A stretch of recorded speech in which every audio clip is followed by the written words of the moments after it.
জন্মাষ্টমীর দিন বাড়িতে আনুন ভগবান শ্রীকৃষ্ণের পছন্দের এই একটি জিনিস, হবে সকল মনস্কামনাই পূর্ণ। বন্ধুরা, আমরা সকলেই জানি যে আগামীকাল অর্থাৎ 26শে আগস্ট সোমবার দিন ভগবান শ্রীকৃষ্ণের জন্মাষ্টমী। আর এই দিনে যদি ভগবান শ্রীকৃষ্ণের পছন্দের জিনিস বাড়িতে আনতে পারেন, তাহলে বাড়ির সুখ শান্তি বজায় থাকবে এবং সংসারে অনেক উন্নতিও ঘটবে। তাই বন্ধুরা, কী সেই জিনিস জানতে কিন্তু অবশ্যই ভিডিওটি সম্পূর্ণ দেখতে হবে। দেখার পরে ভালো লাগলে অবশ্যই একটি লাইক করে যাবেন এবং চ্যানেলে নতুন হয়ে থাকলে অবশ্যই সাবস্ক্রাইব করে রাখবেন। সকলকে জানাই জন্মাষ্টমীর অনেক অনেক শুভেচ্ছা। বন্ধুরা, আমরা সকলেই জানি যে 26শে আগস্ট অর্থাৎ সোমবার দিন হচ্ছে ভগবান শ্রীকৃষ্ণর জন্মাষ্টমী। এই দিনে কিন্তু অবশ্যই ভগবান শ্রীকৃষ্ণের পছন্দের জিনিস আপনারা অর্পণ করবেন। এর ফলে কিন্তু আপনাদের সকল মনস্কামনা পূর্ণ হবে এবং আপনাদের বাড়ির সুখ শান্তি বজায় থাকবে।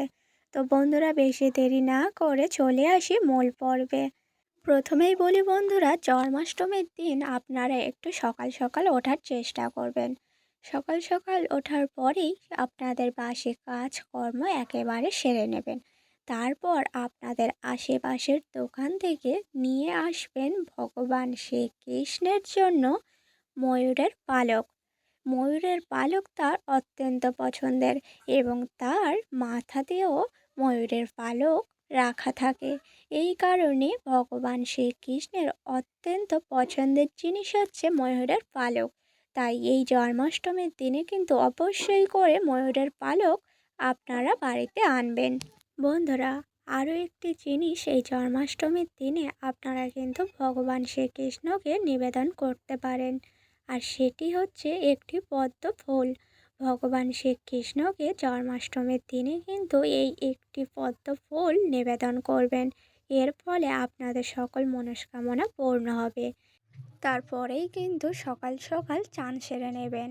চান সারা হয়ে গেলে শুদ্ধ বস্ত্র পরে চলে যাবেন ঠাকুর ঘরে। ঠাকুর ঘরে যাওয়ার পরে গায়ে একটু গঙ্গার জল ছিটিয়ে নেবেন। তারপরে বাড়িতে যদি নারুগোপাল থেকে থাকে তাকেও চান করিয়ে দেবেন। তাকে চান করানো হয়ে গেলে হলুদ রঙের বস্ত্র পরিয়ে দেবেন। তারপরেই কিন্তু সেই এনে রাখা ময়ূরের পালকটি গোপাল ঠাকুরের মাথায় পরিয়ে দেবেন। তারপর সেই পদ্ম ফুলটিও তার চরণে দিয়ে দেবেন। তারপর সুন্দরভাবে তাকে সাজিয়ে তার ভোগ নিবেদন করবেন। তার পছন্দের ভোগ সেই দিন জন্মাষ্টমীর দিনেই নিবেদন করবেন। সেটি হচ্ছে মাখন, লাড্ডু, তালের বড়া, ফল, মিষ্টান্ন। আপনারা পারলে সেই দিন 56 ভোগও গোপালকে নিবেদন করতে পারেন। তারপরেই কিন্তু যেমন প্রতিদিনের নিত্য পূজা করেন, তেমনই প্রতিটা দেবদেবীকে নিত্য পূজা দিয়ে দেবেন এবং গোপাল ঠাকুরকে তার পছন্দের ভোগও নিবেদন করে দেবেন। জন্মাষ্টমীর দিনে এমনভাবে বাড়িতে পুজো আপনারা করতে পারেন। তারপরেই কিন্তু প্রদীপ জ্বালাবেন, ধূপ জ্বালাবেন, সকল দেব দেবী সহ ভগবান কৃষ্ণকে ভক্তি মনে নিষ্ঠা মনে প্রণাম করে নেবেন। তারপর অবশ্যই পূজা সম্পূর্ণ করে নেবেন। বন্ধুরা, আপনারা চাইলে 26 তারিখ অর্থাৎ জন্মাষ্টমীর দিনে কিন্তু আরও একটি কাজ করতে পারেন, আর সেটি হচ্ছে রাত 12টার সময় ভগবান শ্রীকৃষ্ণর নামে আপনারা প্রদীপ জ্বালাতে পারেন। কারণ ভগবান শ্রীকৃষ্ণ মথুরার কারাগারে তিনি এই জন্মাষ্টমীর দিনেই জন্মগ্রহণ করেছিলেন।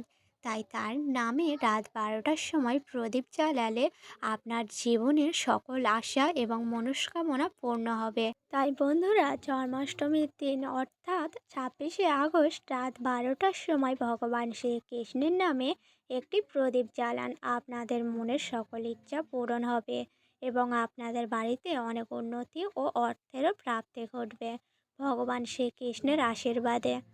আরও একটি কথা হলো বন্ধুরা, এই জন্মাষ্টমীর দিনে কিন্তু আপনারা নিরামিষ জিনিসই গ্রহণ করবেন, কারণ আমিষ জাতীয় খাবার এই শুভ দিনে একদমই মুখে তুলবেন না। এর ফলে আপনাদের শরীর স্বাস্থ্য খারাপ হতে পারে।